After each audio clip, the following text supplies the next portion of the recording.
Good evening. How you doing? This is Minister Peyton Moore of 66 Books of Truth Ministries, and I hope you all are having a great day. And I hope you are receiving God's great blessings that He has for you.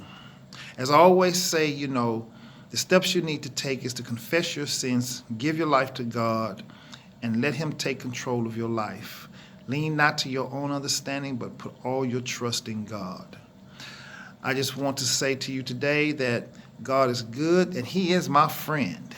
He is my Father. He is someone that I can confide in. So today, our top topic today is going to be friendship.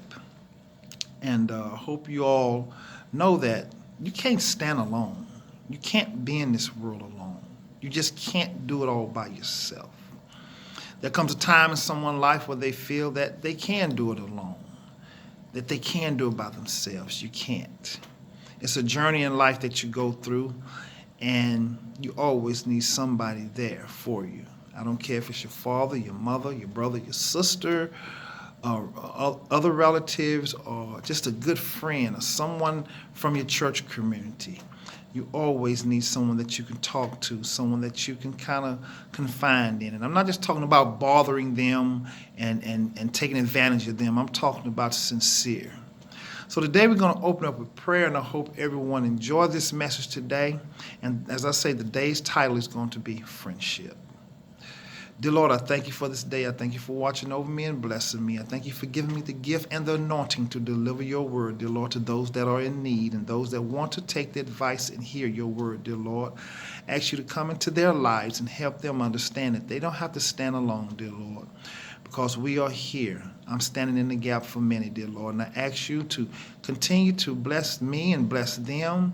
And dear Lord, watch over our country and bless our country that we can come together and unify, and bless all the church leaders and our school teachers and students and our firemen and doctors and lawyers, dear Lord, and touch their hearts and keep a covenant over them and the military, dear Lord. In your name, Jesus Christ, as I pray, amen. Well, today, as I say, we're going to be talking about friendship. And first, we're going to find out what a friend is, because I have a friend in Jesus. That's my friend. And my next best friend is my wife. So we're going to get into this topic today, and we're going to find what the definition of a friend is. The dictionary defines a friend as one attached to another by mutual affection and esteem, a preferred companion. In Scripture, friendship is close companionship, the experience of mutual kindness, devotion, or affection. Often raised to a spiritual level, it is close in meaning to brotherly love. It is close to meaning in brotherly love. Jesus referred to those obedient following him as friends. Jesus refers to those who obediently follow him as obedient. And you'll find that in John 15, verses 14 through 15. Now, there's another definition of a friend that I found. It says the definition of a friend, a noun, a person whom one knows or with whom one has a bond of mutual affection, typically exclusive of sexual or family relations. The synonym, companion, soulmate, intimate, confidant, familiar, alter ego, second self, playmate, classmate, workmate, etc. A member of a religious society of friends, a Quaker. The verb, adding someone to a social media listing. Social media listing. Wow. We find many friends that when you find a lot of friends that you don't even want to find. And you sure don't want them to find you. So what is a friend? A friend is someone who knows all my faults and accepts me for who I am. A friend is someone who loves me enough to speak truth to me and about me to help me better myself with encouraging words from the heart. A friend is someone I can be transparent, honest, and vulnerable with. A measure of a friend is the degree of which I can share my life with and not have it come back on me. A true friend is someone I can count on in crisis. A friend is someone who will never leave me nor forsake me. And that friend is Jesus Christ. He will never leave you nor forsake you. Now, if you go back in the Bible and you can go to 1 Samuel 18, and you'll find out about Jonathan and David, who had a great friendship. And I'm just going to read a couple of scriptures from that to let you know what that friendship was. And in 1 Samuel 18, verses 1 through 5, it says, after David had finished talking with Saul, he met Jonathan, the king's son. There was an immediate bond between them, for Jonathan loved David. From that day on, Saul kept David with him and wouldn't let him return home.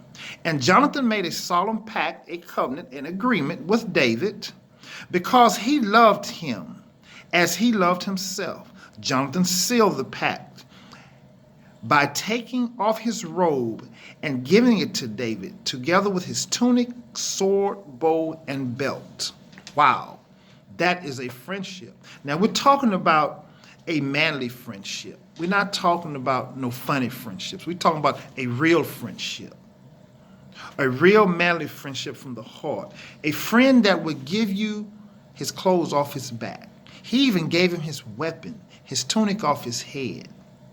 Wow. He even gave him his belt because Jonathan knew something. And Jonathan was loyal to David.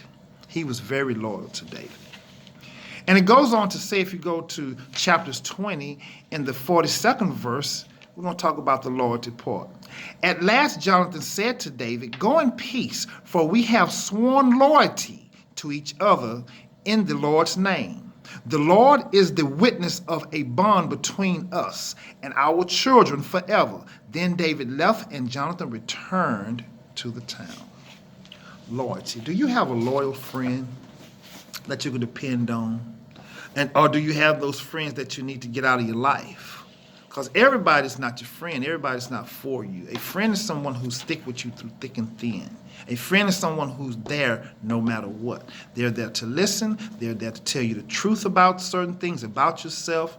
They're there to point out some things. They're not there to criticize. Now, we have some friends that we think they're friends. They're there to criticize. But I'm telling you about a true friend today. And we're going to go through some areas of what a true friend is and who they should be according to biblical scripture. Reasons for having a good friend. We all need someone who has our back, providing strength and support. Providing strength and support. Ecclesiastes 4, verses 9 through 10 says, 2 people are better than one, for they can help each other succeed. If one person falls, the other will reach out and help. But someone who falls alone is in real trouble. That's coming out the NLT. Ecclesiastes 4:12 says, a person standing alone can be attacked and defeated, but 2 can stand back to back and conquer.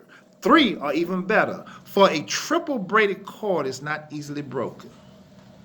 You know, back in the fighting days of the Romans and the Greeks, and back in the war days, they had the soldiers. They had all the armor on, the helmets and their breastplates, and their boots and all their weapons and belts and garters. But a lot of times there was nothing protecting their backs, so they kind of backed up against each other and helped guard each other to make sure that everything was from the front. Can't you imagine having 3 people like that? But can't you really imagine having 4 people like that? You, your wife, your son and your daughter, or you, your wife, and another couple, which are your best friends that's there for you, that got your back. How about your brothers and sisters have your back like that? You would let no evil come in to destroy you. You will fight for each other. You will be truthful and honest to each other. That's what friends do. We need those who will help us walk wisely. Proverbs 13:20 says, walk with the wise and become wise. Associate with fools and get in trouble. You see, you walk with the wise, you become wise. If you associate with fools, you'll always be in trouble. We need mutual encouragement and accountability. 1 Thessalonians 5:11 says, therefore encourage one another and build one another up, just as you also are doing. The NSAB version of that. We're to encourage each other. And we ought to hold each other accountable as well. I want a brother to come pull my coat and say, hey, man, that was wrong. You know what? You need to get this back on track. You didn't speak correctly to that person, or you didn't talk correctly to your wife. Somebody need to hold you accountable for your actions. It goes on to say, good friends will keep us sharp on the cutting edge. Proverbs 27:17 says, as iron sharpens iron, so a friend sharpens a friend. Keep me in check, man. Keep me in check.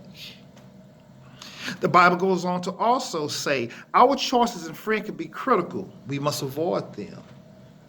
Sometimes bad company can bring along some corruption. That's biblical. You got to watch who your friends are, who you're hanging around, who your so-called friends are. Those who use others for personal advancements or gain. Oh, we got a lot of friends like that. There was a song that said, I believe it said, back then they didn't want me, but now I got something, they all up on me. Yeah, Mike Jones. Don't y'all remember that? Mm-hmm. Wealth adds many friends. This is coming out of Proverbs 19, verses 4-7. Wealth adds many friends, but a poor man is separate from his friends. A false witness will not go unpunished, and he who tells lies will not escape. Many will seek the favor of a generous man, and every man is a friend to him who gives gifts. All brothers of a poor man hate him. How much more do his friends abandon him? He pursues them with words, but they are gone. Back then, they didn't want me, but now I have something, they all up on me.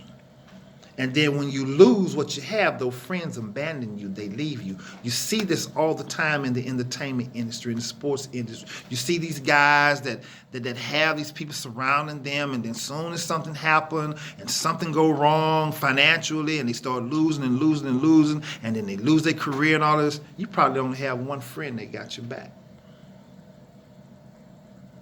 So this is why you got to be careful, no matter who you are, with fame, money, a good career, a business owner, a good job or whatever, and you're making a good salary, and you like to entertain, and you like to, everybody that's around you that you entertain is not your friend. Some people that's just there because they can ride along with you.